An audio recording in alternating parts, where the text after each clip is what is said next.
하나님 감사합니다. 오후 찬양 예배를 드리게 하심을 주님 감사드립니다. 우리의 믿음의 선조들이 기도와 헌신, 희생의 대가로 얻어진 이 예배가 얼마나 감사한 것인지 우리가 잊고 살곤 합니다. 주님 용서하여 주옵소서. 그분들의 기도와 헌신, 희생이 헛되지 않도록 주님 우리가 늘 기억하며 감사하게 예배를 드릴 수 있도록 주님 마음을 지켜주시옵소서. 주님 나라와 교회와 가정을 위해서 기도합니다. 우리의 기도가 믿음의 계보를 잇는 나라와 교회와 가정이 되기를 기도합니다. 그리하여 주님의 선한 도구로서 살아갈 수 있도록 주님 도와주시오며 우리의 삶이 주님의 나라가 확장되며 전해지며 주님의 축복의 통로가 되기를 기도합니다. 주님, 정치, 경제, 최근 일어나는 수많은 문제와 범죄, 자신과 타인을 존중하지 않는 이 사회 속에서 주님의 말씀이 전해지기를 기도합니다. 주님께서 말씀하신 이웃을 내 몸같이 사랑하라는 그 말씀이 주님 전해지기를 기도합니다. 또한 우리가 전하는 우리의 자신을 돌아보고 주님이 주신 말씀대로 살아가고 있는지 회개할 수 있도록 주님 이끌어 주옵소서. 이 회개로 주님께서 이 나라와 교회 가정을 회복시켜 주시기를 간절히 기도합니다. 주님 회개와 회복을 위해 이 예배가 주님 주관하시는 예배가 되기를 바랍니다. 말씀과 찬양, 기도 가운데 성령님 임재하시기를 소원합니다. 우리의 편견과 힘겨움으로 인해 사랑하지 못했던 마음이 있다면 주님 그 마음을 열어주시옵고 주님께 온전히 드려지는 예배가 되기를 주님 간절히 기도합니다. 예배를 준비하는 각 손길마다 예배를 임하는 우리의 각자의 상처와 아픔마다 주님 친히 임재하여 주시옵고 함께하여 주시길 기도합니다. 주님께 기쁨으로 말씀과 찬양, 기도가 온전히 드려지기를 주님께서 기뻐 받으시는 예배가 되기를 소원하며 우리를 사랑하시어 피 흘리신 예수님의 이름으로 기도드립니다. 아멘.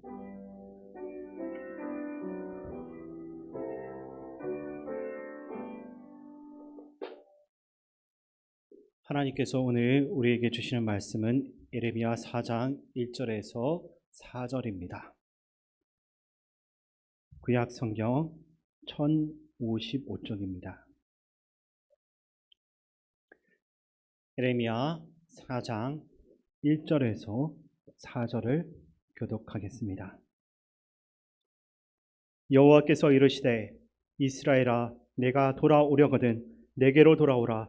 내가 만일 나의 목전에서 가증한 것을 버리고 내가 흔들리지 아니하며 진실과 정의와 공의로 여호와의 삶을 두고 맹세하면 나라들이 나로 말미암아 스스로 복을 빌며 나로 말미암아 자랑하리라.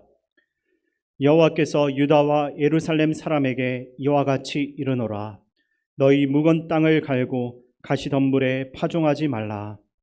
유다인과 예루살렘 주민들아 너희는 스스로 할례를 행하여 너희 마음 가족을 베고 나 여호와께 속하라. 그리하지 아니하면 너희 악행으로 말미암아 나의 분노가 불같이 일어나 사르리니 그것을 끌 자가 없으리라.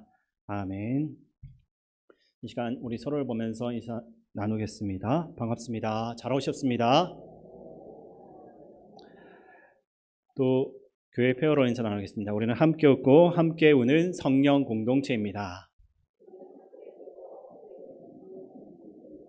네, 한 번만 더 인사 나누겠습니다. 다 잘 될 것입니다.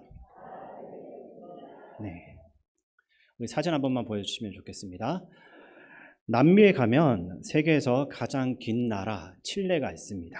그리고 이 칠레라는 나라의 바로 옆에는 국경을 맞대고 있는 아르헨티나가 있습니다.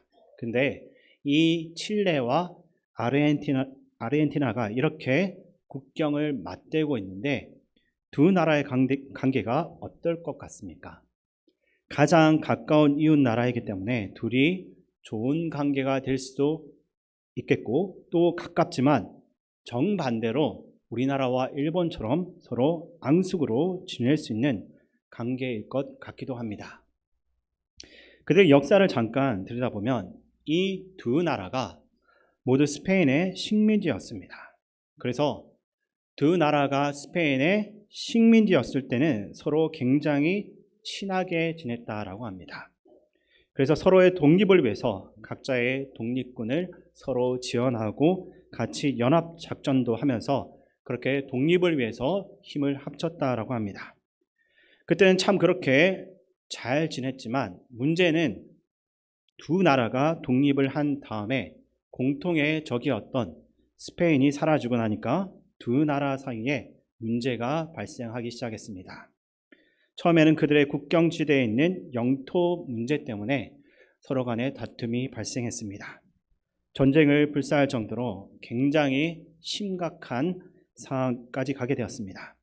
하지만 이 두 나라 모두 카톨릭 국가였고 양국의 교회 지도자들이 나라의 지도자들과 국민들을 설득하는 작업들을 오랫동안 하게 되면서 마침내 1902년 5월에 두 나라가 평화협정을 체결하게 됩니다. 그리고 이것을 기념하기 위해서 두 나라의 국경에 앞서 사진에서 보셨던 것처럼 평화를 상징하는 예수님의 동상을 세우기로 그렇게 합의를 하게 됩니다.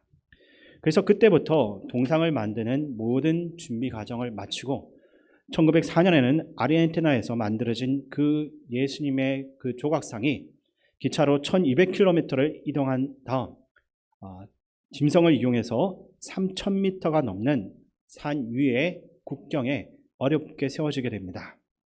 이 예수님의 동상의 왼손은 십자가를 들고 있고 오른손은 손을 들어서 축복하는 모습을 하고 있습니다. 그리고 이 예수님 상의 아래 명판에는 칠레와 아르헨티나가 다시 전쟁을 한다면 이 산의 바위들은 산산이 부서지리라라는 그러한 문구가 새겨져 있다라고 합니다. 두 나라가 이제 싸우지 말고 평화의 사도이신 예수님의 마음을 본받아서 그렇게 지내자라는 결단인 것입니다. 이렇게 예수님의 조각상이 세워졌을 때 얼마 전까지만 해도 그렇게 서로 싸우고 있었던 두 나라의 국민들이 축포를 쏘면서 기뻐했다라고 합니다.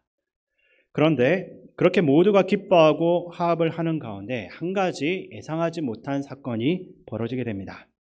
예수님의 동상이 세워진 것을 칠레 사람들이 가만히 보니까 뭔가 마음에 안 드는 것입니다. 즉 예수님의 동상이 칠레보다는 아르헨티나 쪽으로 더 방향이 향해져 있었던 것으로 보여진 것입니다. 그러면서 이 예수님의 조각상 위치가 마치 예수님이 손을 들어가지고 아르헨티나만 축복하는 것이 아니냐라는 그러한 약간 좀 유치한 문제 제기로 번지기 시작합니다. 이러한 소문이 칠레에 퍼지게 되면서 여론이 악화되었고 어렵게 조성한 평화가 다시 깨어질 분위기가 점점 퍼져나가게 됩니다. 그러나 이때 어떤 재치가 있는 칠레 기자가 이 상황을 안타깝게 생각을 하면서 기사를 쓰게 됩니다. 그 기자는 예수님의 얼굴이 아르헨티나를 향해 서 있는 것은 아르헨티나가 칠레보다 더 예수님의 보살핌이 많이 필요한 나라이기 때문이다라고 기사를 쓰게 된 것입니다. 참으로 지혜로운 기사를 쓴 것인데 결국 이 신문 기사로 인해서 칠레인들의 격한 감정이 가라앉게 됩니다. 그래서 분위기가 다시 좋아지게 되었다라고 합니다. 이 이야기에서 동상 때문에 벌어진 문제가 어떻게 해결이 되었습니까? 문제를 해결하는 결정적인 해법이 무엇이었습니까? 그것은 동상의 방향을 칠레 쪽으로 좀 더 바꾼다거나 동상의 모양을 새롭게 만드는 것이 아니라 동상을 바라보는 시각과 사람들이 동상을 바라보는 방향에 대한 그 해석이 바뀌어졌기 때문에 문제가 해결된 것입니다. 우리는 살면서 여러 가지 사건들을 만나게 됩니다. 그런데 한 가지 사건을 보면서도 그것을 어떻게 바라보고 어떻게 해석하는가에 따라서 너무나 많은 것이 바뀌어지는 것을 경험하게 됩니다. 우리 주변에 일어나는 일들을 어떠한 시각으로 바라보고 어떻게 해석을 하고 있습니까? 우리는 모두 하나님의 자녀들입니다. 그래서 우리가 겪고 있는 모든 일들을, 우리의 삶의 모든 사건들이 하나님과 무관하지 않으며 하나님의 손길 안에서 우리가 살아간다라고 믿고 있습니다. 그러면 우리가 겪고 있는 모든 일들과 우리의 모든 삶을 바라보고 해석을 할 때 하나님의 마음으로 우리의 삶을 들여다보고 그분의 시각으로 우리의 삶을 해석할 수 있어야 하는 것입니다. 오늘 우리가 나눌 예레미야서는 구약 성경 전체에서 가장 큰 역사적 위기의 상황이고 심각한 문제의 상황을 배경으로 하는 책입니다. 예레미야 선지자가 활동한 기간은 대략 40년 정도 되었는데 이 기간에 유다는 바벨론 제국의 압박을 받고 있었고 점점 회복 불능의 상태에 빠져들면서 나라가 점점 망해가고 있었습니다. 근데 그렇게 나라가 망해가고 있는 시기에 민족의 역사를 통틀어서 제일 위험한 시기를 헤쳐나가려면 무엇보다도 그러한 위기 상황을 어떤 시각으로 바라보고 어떻게 해석하는지가 매우 중요했습니다. 자신들에게 벌어진 이 심각한 위기 상황의 본질이 무엇인지를 잘 파악해야만 그것에 대응하고 그 위기를 극복해 나갈 수가 있기 때문입니다. 그러나 안타깝게도 예레미야 시대의 유다의 지도자들과 백성들은 그런 위기감을 별로 크게 느끼질 않았고 상황을 잘못 해석하면서 아주 잘못된 방향으로 대응을 하고 말았습니다. 그들에게서 첫 번째로 볼 수 있는 것은 자신들이 처한 그 상황을 너무나 안일한 자세로 보고 있었다라는 것입니다. 구약 성경에 나온 이스라엘 역사를 보다 보면 중요한 분기점이 있는데 그것은 이스라엘이 남과 북으로 분열된 사건입니다. 남쪽에는 다윗 왕의 출신 지파인 유다 지파를 중심으로 남유다가 세워지고 북쪽에는 유다 지파와 베냐민 지파를 제외한 나머지 지파들이 북이스라엘을 세우게 됩니다. 남유다와 북이스라엘은 한 민족이었지만 그렇게 각자의 왕조를 세우고 각각의 왕국의 역사가 흘러가게 되는데 이들은 때로는 친하게 지내기도 했지만 어떤 때에는 원수처럼 싸우기도 하면서 그렇게 역사가 흘러갔습니다. 그러다가 북이스라엘이 먼저 아수르 제국에 의해서 멸망을 당하게 됩니다. 이 아수르 제국은 세계 4대 문명이라고 할 수 있는 메소포타미아에서 발원한 대제국으로서 당시 어떤 나라도 넘볼 수가 없는 강력한 나라였습니다. 그러한 아수르 제국에 의해서 북이스라엘이 처참하게 멸망을 당하고 말았습니다. 그런데 다행인지 불행인지 바로 밑에 위치해 있었던 남쪽 유다는 이때 함께 정복당하지 않고 살아남게 됩니다. 열왕기하 18장과 19장에 그에 대한 자세한 역사가 나오는데 당시 아수르 제국의 사네립 왕이 북이스라엘을 정복한 다음 곧바로 거기에 붙어 있는 남쪽 유다도 공격하려고 했지만 성공을 하지 못하고 완전히 실패한 후에 자기 나라로 도망가게 됩니다. 세계 최고의 정복자였던 아수르 제국이 북이스라엘은 정복했지만 바로 아래에 있는 남유다는 그냥 내버려 두고 돌아가 버린 것입니다. 이것은 객관적으로 도저히 이해가 되지 않는 사실이었습니다. 이해가 되지 않는 이 역사의 한 부분을 유다 사람들은 어떻게 보고 해석을 하게 됐습니까? 그들은 그 상황에서 하나님께서 유다의 다윗 왕조가 영원히 보존될 것이다 라고 약속하신 그 약속을 떠올렸습니다. 하나님께서 다윗에게 너의 등불이 꺼지지 않을 것이다. 다윗 왕조만큼은 끊어지지 않을 것이다 라고 말씀하셨고 우리나라가 바로 그 다윗 왕조이기 때문에 아무리 세계 최강 아수르 제국이 쳐들어온다 할지라도 우리는 괜찮다. 그래서 살아남은 것이다 라고 해석을 한 것입니다. 또한 그들에게는 예루살렘 성전이 있었고 그 성전 안에는 하나님이 계신다라고 믿었기 때문에 그래서 아수르가 손을 대지 못하고 간 것이다라고 해석을 하고 말았습니다. 그리고 반대로 북이스라엘에는 다윗에게 했던 그런 약속이 없었고 그 땅에는 성전도 없었기 때문에 그래서 결국 그 나라는 그렇게 망한 것이다라고 해석을 한 것입니다. 이러한 해석은 결국 그들을 굉장히 안일하게 만들어 버렸습니다. 하나님이 그러한 심각한 위기 속에서 우리를 망하지 않도록 붙들어 주셨고 지금 바벨론이 아무리 우리를 위협하고 공격해도 우리는 괜찮을 것이다 라고 이렇게 믿게 된 것입니다. 이에 대해서 에레미야는 어떤 이야기를 하고 있습니까? 에레미야 3장 6절부터 8절의 말씀을 제가 한번 읽어보겠습니다. 요시야 왕 때에 여호와께서 또 내게 이르시되 너는 배역한 이스라엘이 행한 바를 보았느냐? 그가 모든 높은 산에 오르며 모든 푸른 나무 아래로 가서 거기서 행엄하였도다. 그가 이 모든 일들을 행한 후에 내가 말하기를 그가 내게로 돌아오리라 하였으나 아직도 내게로 돌아오지 아니하였고 그의 반역한 자매 유다는 그것을 보았느니라. 내게 배역한 이스라엘이 간음을 행하였으므로 내가 그를 내쫓고 그에게 이혼서까지 주었으되 그의 반역한 자매 유다가 두려워하지 아니하고 자기도 가서 행음함을 내가 보았노라. 아멘. 이 말씀에서 확인할 수가 있는 것은 유다 사람들이 생각하는 것처럼 북이스라엘은 하나님의 약속이 없고 그들에게 성전이 없어서 망한 것이 아니라는 것입니다. 그들이 망한 이유는 하나님을 배신하고 높은 산마다 산당을 지어가며 우상을 섬기는 그러한 범죄를 저질러서 쫓겨난 것입니다.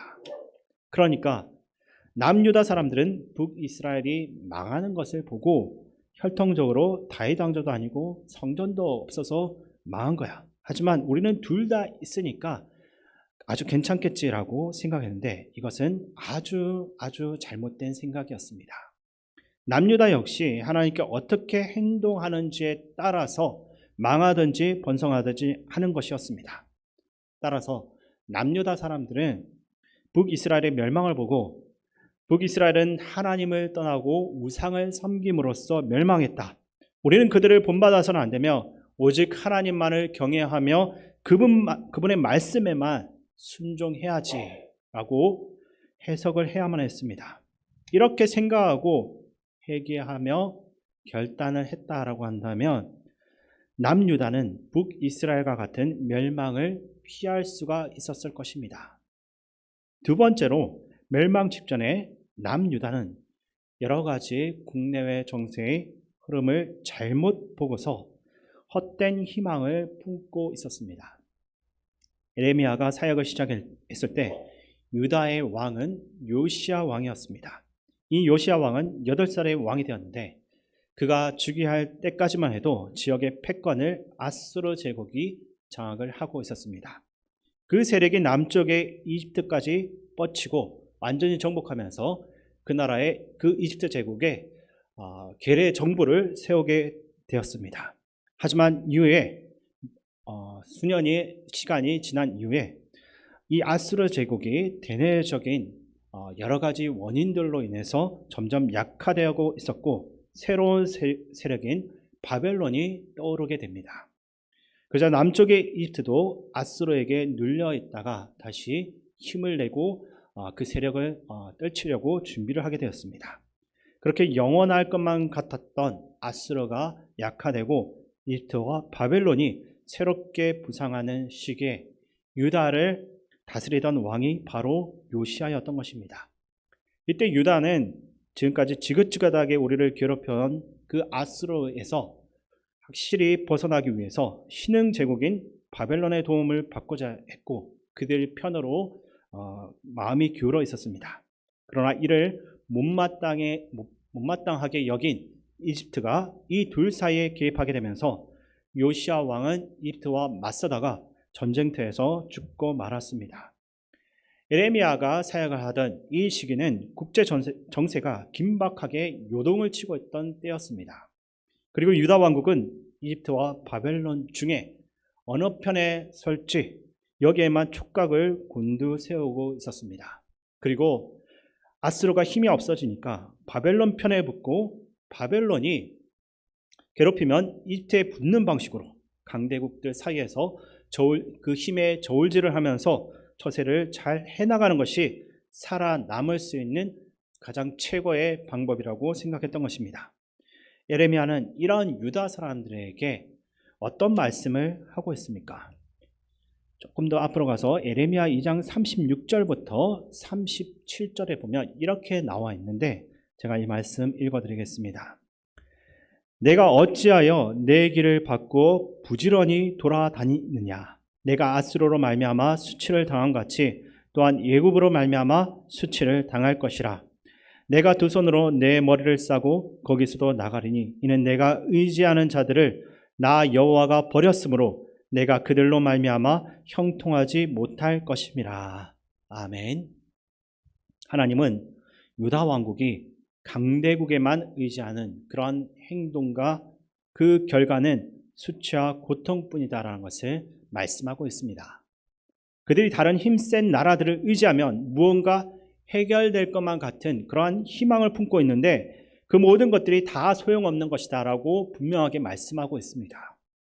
왜냐하면 유다 왕국이 의지했던 강대국들은 유다를 그저 정복 대상으로 볼 뿐이지 실상은 그들을 보호해 주거나 도와줄 생각이 전혀 없었기 때문입니다. 사실 이스라엘은 그 백성들은 가나안에 정착한 이후 수백 년의 역사를 거치면서 그렇게 계속 수많은 나라들의 틈바구니 속에서 위협을 받으며 살아왔습니다. 가까이로는 블레셋과 모압, 암몬과 또 멀리로는 이집트와 아스르, 바벨론 등에게 위협을 받았는데 그때마다 선택을 한 해결의 방법은 조금 더 힘센 나라에 빌붙어서 살아가는 방법이었고 또 그러면서 온갖 수모와 고통을 받아야만 했습니다. 그들은 그동안 그렇게 당해왔으면서도 지금 민족의 불꽃이 꺼져가고 있는 이 심각한 상황 속에서도 여전히 어떤 나라에 붙어야지만 살 수 있을지 생각하고 있었던 것입니다. 유다 사람들은 하나님을 믿는 백성임에도 불구하고 자신들에게 펼쳐진 위기의 상황을 굉장히 세속적인 관점으로만 바라보고 해석하고 있었습니다. 그러니까 힘센 나라 편에만 잘 붙어 있으면 살 수 있다라는 그런 사고에 사로잡혀 있었던 것입니다. 예레미야가 사역했던 시대는 정말 나라가 기울어져 망해가고 있는 최대의 위기의 시대였습니다. 하지만 그들은 위기의 본질을 정확하게 파악하고 해석하지를 못했던 것입니다. 엉뚱하고 아니라며 세속적인 생각으로 잘못된 판단과 행동을 끊임없이 하고 있었습니다. 그러한 유다 백성들에게 하나님의 선지자 예레미야는 명확한 처방을 말씀하시는데 예레미야 4장 3절과 4절 말씀을 우리 함께 읽겠습니다. 여호와께서 유다와 예루살렘 사람에게 이와 같이 이르노라. 너희 묵은 땅을 갈고 가시던 뿔에 파종하지 말라. 유다인과 예루살렘 주민들아, 너희는 스스로 할례를 행하여 너희 마음 가죽을 베고 나 여호와께 속하라. 그리하지 아니하면 너희 악행으로 말미암아 나의 분노가 불같이 일어나 사르리니 그것을 끌 자가 없으리라. 아멘. 하나님께서 내리신 처방은 한마디로 유다 백성들이 이제 하나님께로 철저하게 돌아와야 한다라는 것입니다. 묵은 땅을 갈아 엎어서 가시덤불을 뽑아내고 새로운 땅에 씨를 파종해야 된다는 것입니다. 이 말씀은 그들의 생각과 행동이 근본적으로 달라져야 한다는 것입니다. 그것만이 이들이 유일하게 살아갈 수 있는 방법이고 그렇지 않을 때는 하나님의 분노가 불같이 그들을 심판할 것이라고 말씀하는 것입니다. 먼저 망했던 북이스라엘을 보면서 우리는 그들과 다르다고 그래서 안전할 것이다 라고 안일하게 생각했던 그 생각을 완전히 다 갈아엎고 자신들 안에 있는 우상을 치우고 하나님의 말씀에 순종함으로 새롭게 하는 일에 모든 것들을 완전히 걸어야만 하는 것입니다. 그리고 하나님이 아니라 다른 강대국이 우리를 보호해 줄 수 있을 것이다 라고 믿는 헛된 생각과 행동을 뽑아내 버리라고 말씀한 것입니다. 지금 그들은 그야말로 자신들을 붙잡고 있던 다른 모든 것을 끊어내고 마음을 뒤집어서 하나님 앞으로 당장 돌아와야 할 때였습니다. 이집트의 바로 왕에게서 그들을 물리치고 홍해를 건너가게 하신 하나님, 가나안 족속을 물리치고 그들을 정복하게 도와주신 하나님, 혼돈의 시대인 사사 시대에도 버리지 않고 그들을 지켜주신 그 하나님, 그 모든 역사 속에서 구원해 주신 하나님만을 의지하고 모든 것을 걸어야 하는 상황이었습니다. 그러나 유다 백성들은 예레미야가 전한 말씀에 어떻게 반응했습니까? 그들은 예레미야의 말을 듣기 싫어했습니다. 완전히 몰락한 제사장 가문의 젊은 선지자가 세상 돌아가는 것도 잘 모르면서 헛소리를 하고 있다라고 그렇게 취급하고 생각을 했습니다. 그러면서 그들은 예레미야의 이야기에 완전히 그들의 길을 막아버렸습니다. 근데 그렇게 예레미야의 말씀에 길을 막아버리고 자기 길을 고집한 유다는 어떻게 되었습니까? 그들은 정말로 예레미야가 전한 그 말씀대로 나라가 망하고 그들이 그렇게 자랑스럽게 생각했던 성전은 불타 온 나라가 폐허가 되고 말았습니다. 그리고 가장 귀한 자부터 가장 천한 백성들까지 다 노예로 끌려가 버렸습니다. 결국 그들은 그렇게 외국 땅에 노예로 살면서 고생하다가 그제서야 정말로 예레미야의 말이 맞는 것이구나, 우리가 틀렸고 잘못했구나 라고 크게 당하고 나서야 깨닫게 되었습니다. 오늘 말씀을 통해서 하나님께서 우리에게 어떤 메시지를 주고 있습니까? 오늘 우리는 이 땅을 살면서 행복하고 좋은 일도 있지만 때로는 문제와 염려의 상황을 반드시 만나게 됩니다. 어떤 때는 사방이 꽉 막힌 그런 어려운 상황도 경험하게 됩니다. 그런 경우에 우리는 먼저 그 어려움이나 문제의 상황을 어떻게 바라보고 어떻게 해석할 것인지 그것을 한번 생각해 보아야 합니다. 오늘 말씀에서 백성들은 문제의 상황을 철저히 주관적으로 자기들에게 유리한 쪽으로만 생각하고 해석을 했습니다.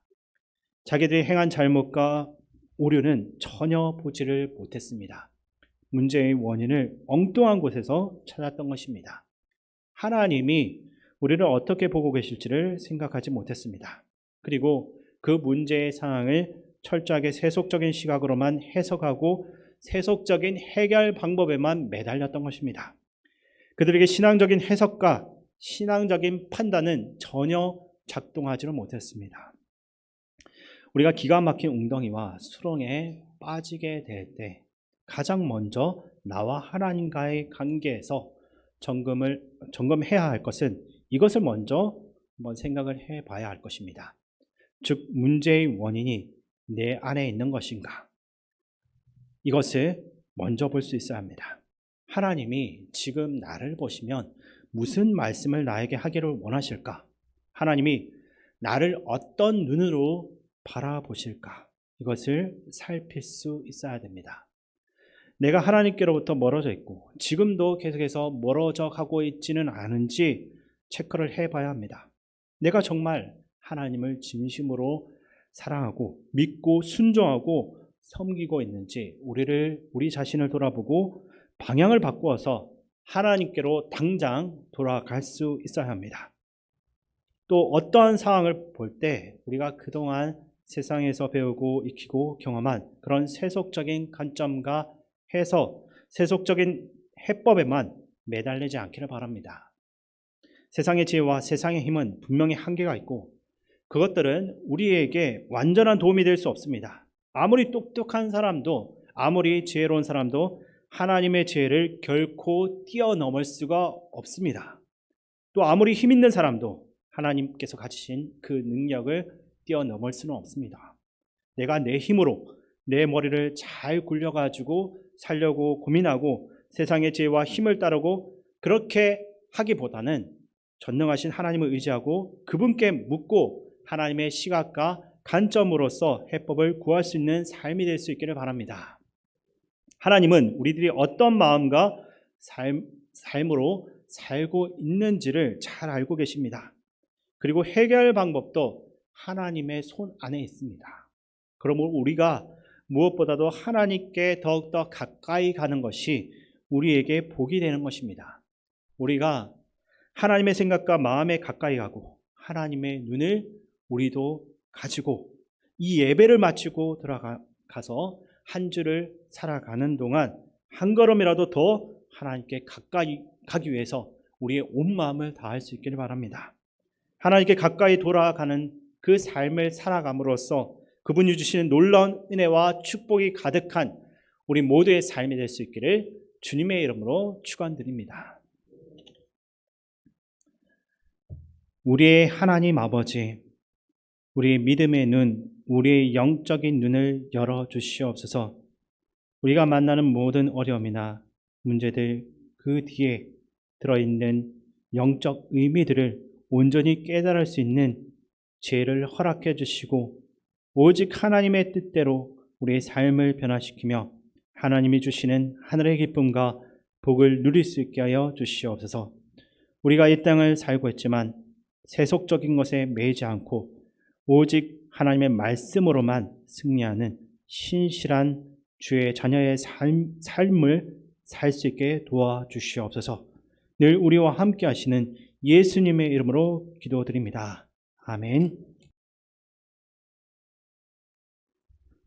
교회 소식을 말씀드립니다.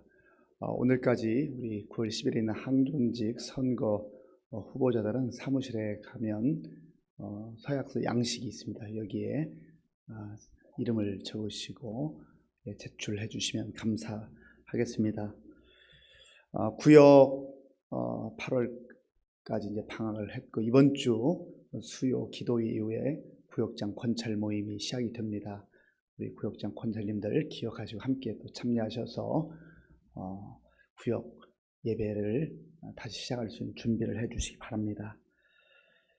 화요일날 내일 모레 화요일날 제23회 서북 시찰회가 저희 교회에서 있습니다. 우리 서북 시찰내에 있는 교회 목사님들 장로님들 오셔서 회의하는데요. 기도해 주시고 또 도와주시면 감사하겠습니다. 9월 첫째 주, 둘째 주 신방 일정이 205구역부터 이제 6구역 이렇게 남은 구역들 진행이 될 예정입니다. 위에서 기도하시고 준비해 주시기 바랍니다. 이번 주 금요일은 이제 9월 1일입니다. 벌써 8월이 다 마무리 되어지고 9월 달이 시작이 되는데 월삭 새벽 기도회가 있습니다. 우리 날씨도 이제 많이 선선해지고 있는데 기도하는 일과 말씀 읽는 일에 힘써 주시기 바랍니다. 기도하겠습니다. 아버지 하나님 감사합니다. 하나님께서 은혜를 베풀어 주셔서 오늘도 이른 아침부터 이 시간까지 하나님께 예배드리며 또 복음과 교회를 위해서 섬길 수 있도록 인도해 주셔서 감사합니다. 오늘 예배를 통해서 우리에게 주신 말씀을 우리의 마음에 새기게 하시고 우리의 삶의 현장에 나아가서 하나님의 자녀들로 거룩한 삶을 살아갈 수 있도록 인도하여 주시옵소서. 아버지 하나님, 이제 무더위가 점점 꺾이고 또 시원한 바람이 아침 저녁으로 불어오는데 우리의 신앙을 다시 한번 점검하게 하시고 말씀과 기도로 무장해서 이 힘들고 험한 세상 속에서도 담대하게 당당하게 살아갈 수 있도록 도와주시옵소서.